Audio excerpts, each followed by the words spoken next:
The Sabbath, the Old Covenant sign for Israel. God gave the Sabbath to Israel as a special distinguishing marker, separating them from all other nations.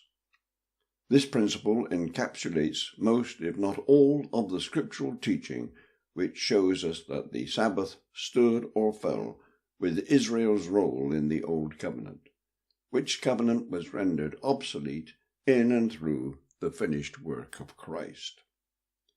Let me prove it.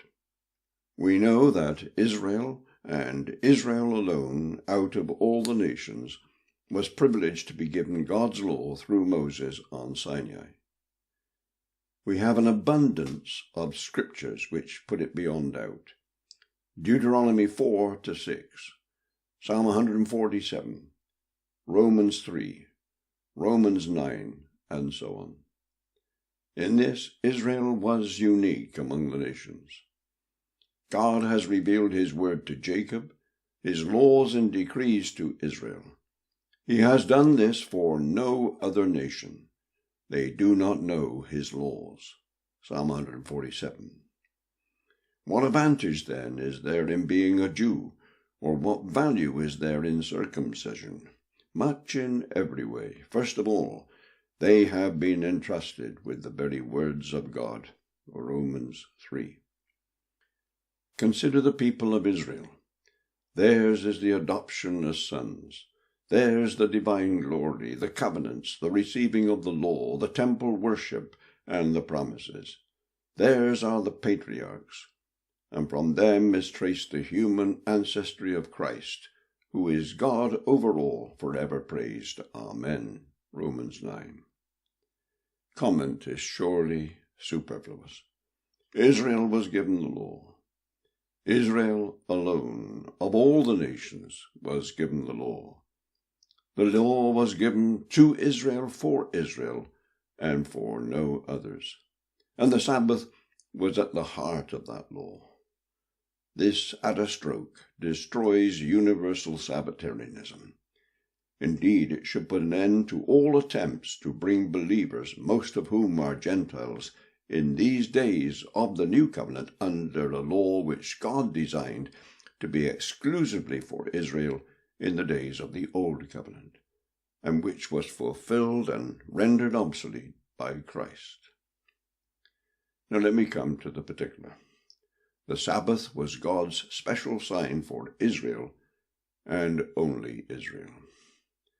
Although God could say, "All the earth is mine," he chose to declare to the Israelites, "You shall be a special treasure to me above all people." But there was a condition. "Now therefore, if you will indeed obey my voice and keep my covenant, then you shall be a special treasure to me above all people." Exodus 19. Keep my covenant. In other words, keep my law. In giving this new nation, the nation of Israel, his nation, his law in order to mark them out as his people, in particular, God gave them a special, unique sign that they were his people. This sign belonged to no other people, since only Israel was his nation. And this sign was his Sabbaths. Moreover, I also gave them my Sabbaths to be a sign between them and me, that they might know that I am the Lord who sanctifies them. Ezekiel 20, verse 12. That is, separates them from all other peoples. God commanded the Jews, "Hallow my Sabbaths, and they will be a sign between me and you, that you may know that I am the Lord your God." Ezekiel 20. And the same applied to their following generations. Exodus 31. By Sabbaths, of course, God meant the weekly Sabbaths in particular. In short, God commanded the Hebrew people from that time on to keep his law, including the Sabbath, especially the Sabbath, and especially the Sabbath, as a sign that they were God's nation, distinct from all others. "Surely my Sabbaths you shall keep, For it is a sign between me and you throughout your generations, that you may know that it is the Lord who sanctifies you. You shall keep the Sabbath, therefore, for it is holy to you. Every one who profanes it shall surely be put to death. Work shall be done for 6 days, but the 7th is the Sabbath of rest, holy to the Lord. Whoever does any work on the Sabbath day, he shall surely be put to death. Therefore the children of Israel shall keep the Sabbath, to observe the Sabbath throughout their generations as a perpetual covenant. It is a sign between me and the children of Israel forever. For in 6 days the Lord made the heavens and the earth, and on the 7th day he rested, and was refreshed. Exodus 31. Incidentally, the time when Israel became a nation, Exodus 6, verse 7, is vitally connected with this giving of the law, and the Sabbath in particular. It confirms that the law was given only to the nation of Israel, not to Adam, not to the Gentiles. As we have seen, the Sabbath was introduced to the new nation in the wilderness at the giving of the manna, Exodus 16. And within a few short weeks, it was heavily reinforced and set in stone at Sinai, Exodus 20. The Sabbath was given to Israel, and only Israel, as the special marker that they were God's people. The people, receiving this sign of the Sabbath in conjunction with the rest of the law, promised their obedience as God's holy nation, and did so both before and after Sinai. Then all the people answered together and said, "All that the Lord has spoken we will do." Exodus 19, before Sinai. And after, Moses came and told the people all the words of the Lord and all the judgments. And all the people answered with one voice and said, "All the words which the Lord has said, we will do." Exodus 24. The tables of the law were housed in a special box constructed for the purpose, the Ark of the Covenant for Israel. Its name, the Ark of the Covenant, pregnant with meaning. The commandments and the covenant were one. Exodus 34, Leviticus 26, Deuteronomy 4. This being symbolized by their union in the Ark of the Covenant. This holy box was placed at the very center of the Jewish religion and nation. No hand was allowed to touch it. Death fell upon the transgressor. 2 Samuel 6. In this way, God was once again underlining the connection between the law and death for disobedience. Romans 7, 2 Corinthians 3, Hebrews 12. Moreover, he was signaling the status of the law as the separating marker for Israel. Nor did the giving of the law stop in Exodus 20. The biblical record makes it very plain that God went on to unfold a complete life system for the Jews involving worship, the family, and society, to enable the fledgling nation to run its affairs in a way which would please God and keep them distinct from all other peoples. So much so, how to deal with false worship and idolatrous altars, how to manage servants, recompense and retribution for personal injuries, property laws, the judicial system, and the 3 annual feasts. All new revelation were all made clear to Israel at this time of the formation of the nation. Did you spot it? Did you spot the gap in the previous paragraph? I deliberately missed out one integral passage of Scripture in the list of new things the Lord made known to his people at that time. Indeed, I missed out the principal distinguishing mark of the Old Covenant, which was when someone fills in an application form for a job, the prospective employer looks to see if there are any unexplained gaps. If there are, he attaches huge significance to them. What deliberate gap did I leave? Exodus 23 and verse 12. To what does this gap passage refer? Sabbath laws. By omitting this, I tried to highlight the significance of the Sabbath to the Jews at this time. It was part and parcel of the entire Jewish system of worship and daily life, which was made known to them at the start of their existence as a nation.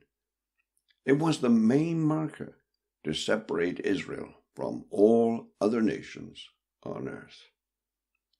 After promising guidance and blessing for the nation and commanding their obedience, God then confirmed the covenant with Israel. He went on to unfold other matters which had significance for the Jews and only them, namely the tabernacle and all its concomitants, including the offerings and the priesthood. As God drew his revelation to a close, he told the people through Moses that he had chosen and named 2 men to carry out the work.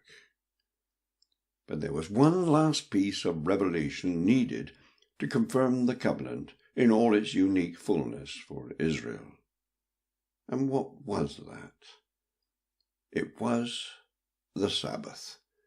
Then the Lord spoke to Moses, saying, Speak also to the Israelites, saying, Surely my Sabbaths you shall keep, for it is a sign between me and you throughout your generations, that you may know that it is the Lord who sanctifies you. You shall keep the Sabbath, therefore, for it is holy to you. Every one who profanes it shall surely be put to death. Work shall be done for 6 days, but the 7th is the Sabbath of rest, holy to the Lord. Whoever does any work on the Sabbath day, he shall surely be put to death. Therefore the children of Israel shall keep the Sabbath, to observe the Sabbath throughout their generations as a perpetual covenant. It is a sign between me and the children of Israel forever. Exodus 31, 13-17. Note the connection between the distinctive nature, in that sense the holiness, of the Sabbath, and the distinctive nature, in that sense the holiness, of the Israelites. They stood or fell together in the covenant God made with the Hebrews at that time.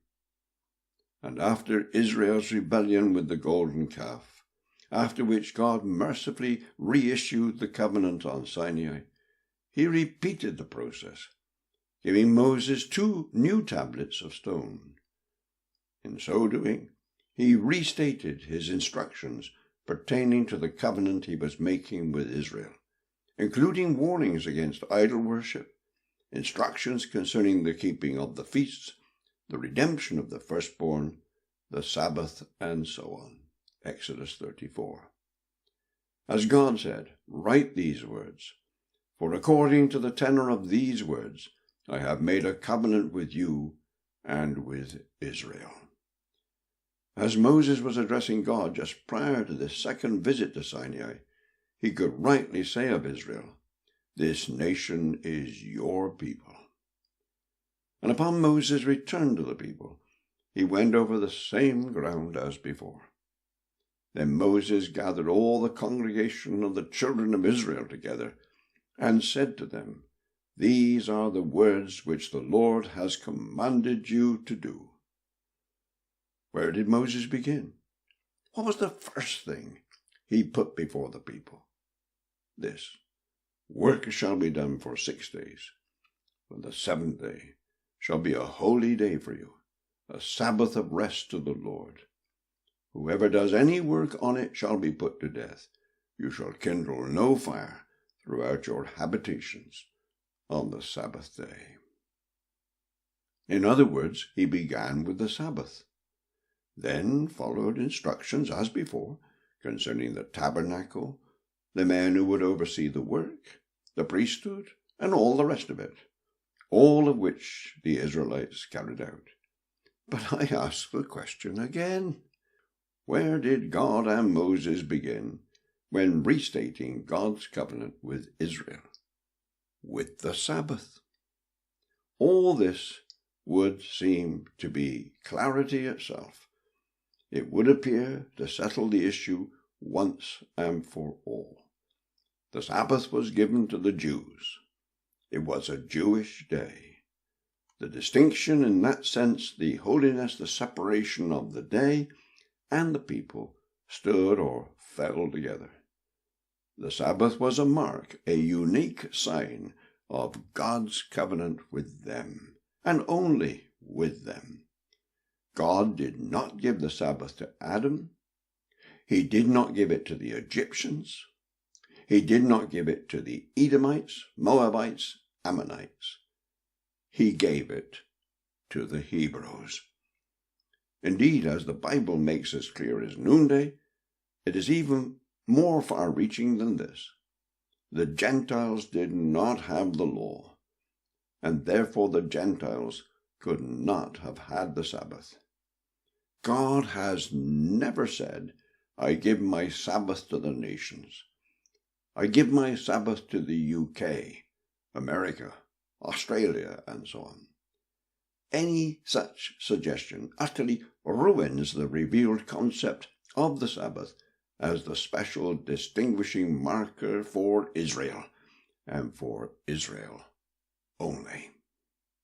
There is no room for doubt that the law in general was given to the Jews, and in particular the Sabbath was the special sign God gave to the Jews to signify they were his people.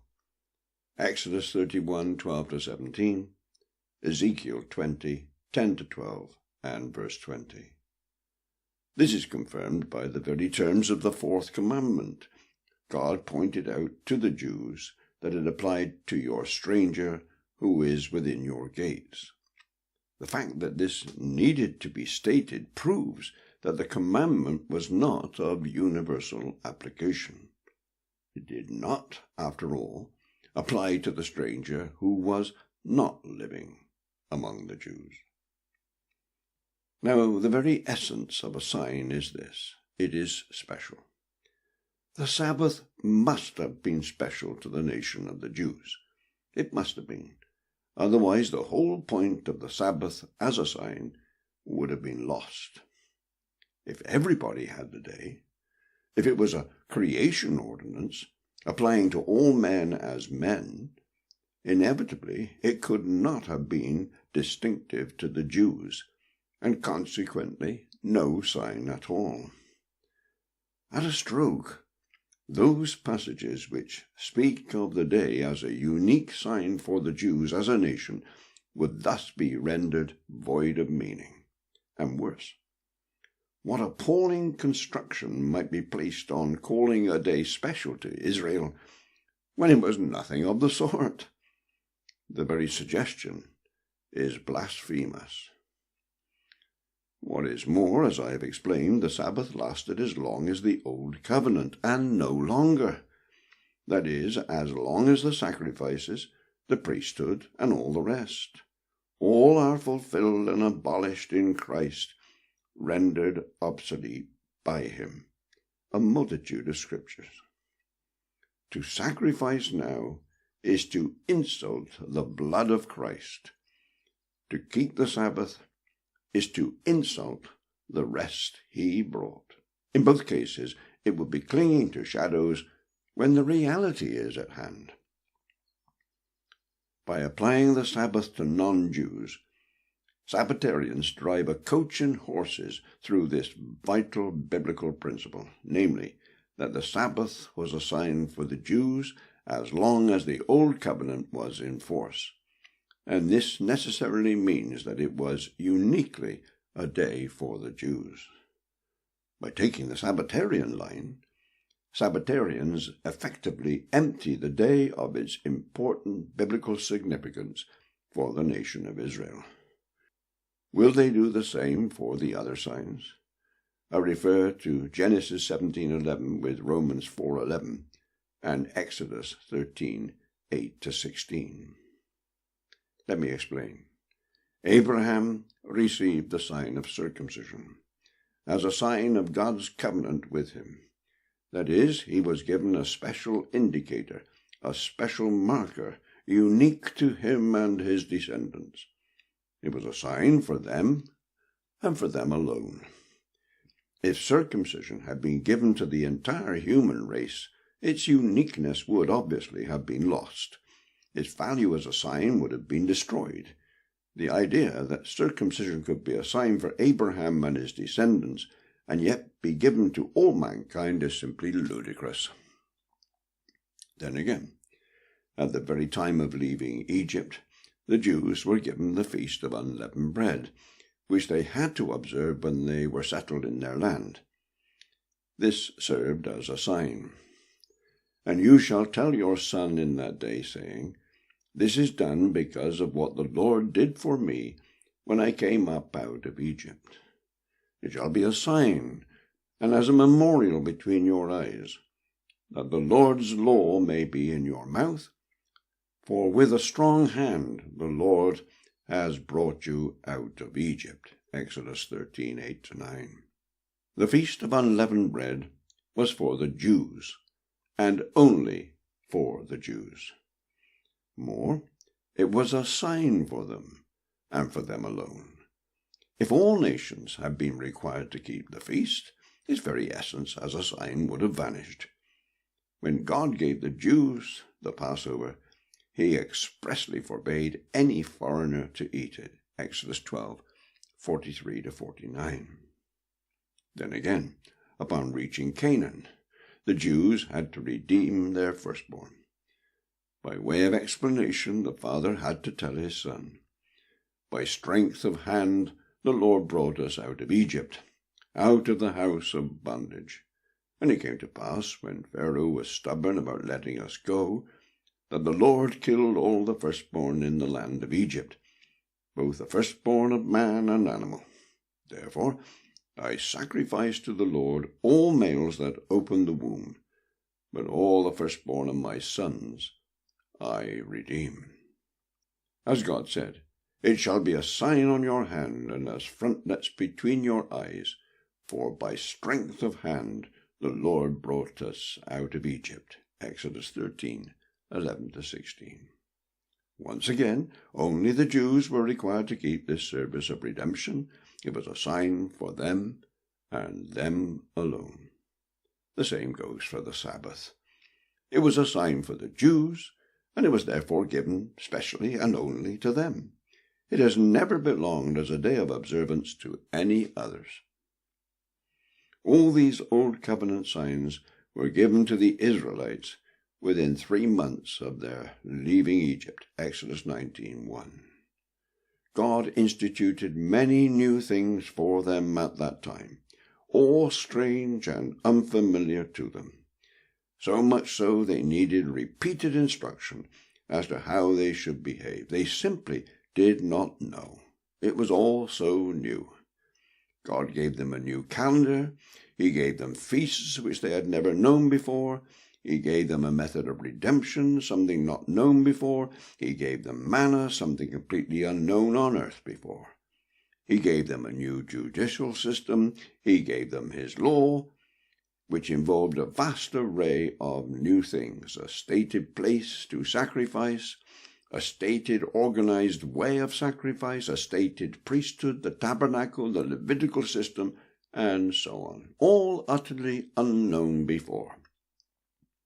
God gave these things to the Jews as special signs and markers, laws, commands, statutes, regulations, ordinances, judgments, and practices which, until that time in the wilderness, following Israel's exodus from Egypt, had never been known among men.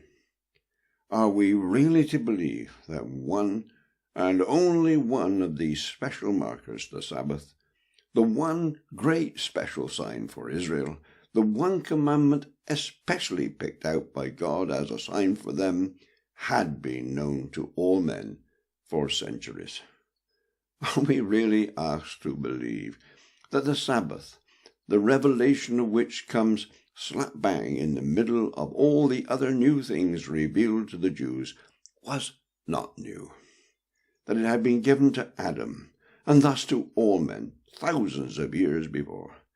That it was a day for all men, and not special to the Jews? I repeat my question. Did all these signs apply only to the Jews, or do they all apply to all the human race for all time? Of course they did not and do not. They never did apply to all men. They were given to the Jews for the Jews in the Old Covenant, and they were all fulfilled and therefore abolished in Christ. That the Sabbath, along with the other signs, was for the Jews only, is confirmed by the treatment of the Sabbath in Nehemiah 9:13-15. On returning from exile, the Levites led the Jews in praise of God, confession of their sin, and a renewal of the covenant. Nehemiah 9:5-38. And the fact that God, centuries before at Sinai, had made known his holy Sabbath to them, the Jews, was an integral part of all this. You came down also on Mount Sinai and spoke with them from heaven, and gave them just ordinances and true laws, good statutes and commandments. You made known to them your holy Sabbath, and commanded them precepts, statutes, and law, by the hand of Moses your servant. You gave them bread from heaven for their hunger, and brought them water out of the rock for their thirst, and told them to go in to possess the land which you had sworn to give them. There are several points. God made his Sabbath known to the Jews, not to Adam. You made known to them your holy Sabbath. The Jews became Jews long after Adam's time. There were no Jews in Genesis 2. Again, it is expressly stated that God made his Sabbath known in the wilderness with the manna, and then at Sinai by Moses, Nehemiah 9:14. Not in Eden to Adam. Note also the way Nehemiah reversed the historical record. Manna, Sabbath, law, and made it law, Sabbath, manna.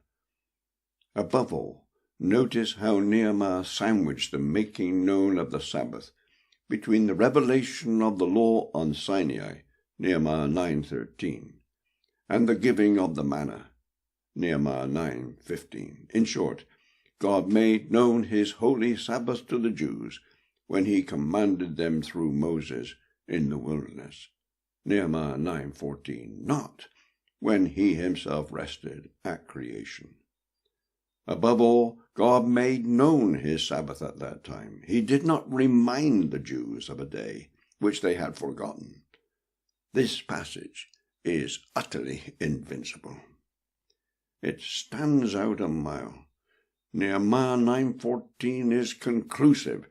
Israel did not have the Sabbath or the law until God gave both law and Sabbath to them in the wilderness of sin on their leaving Egypt. And he gave both to Israel, and to Israel alone.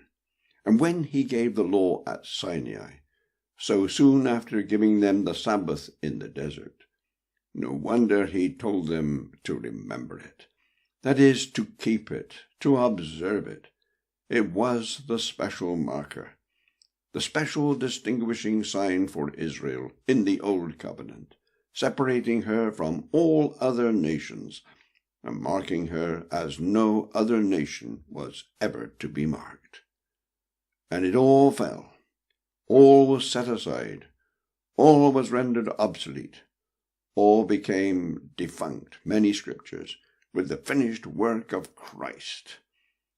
On all these counts, therefore, any call for national observance of the Sabbath today, and by all nations, is quite wrong.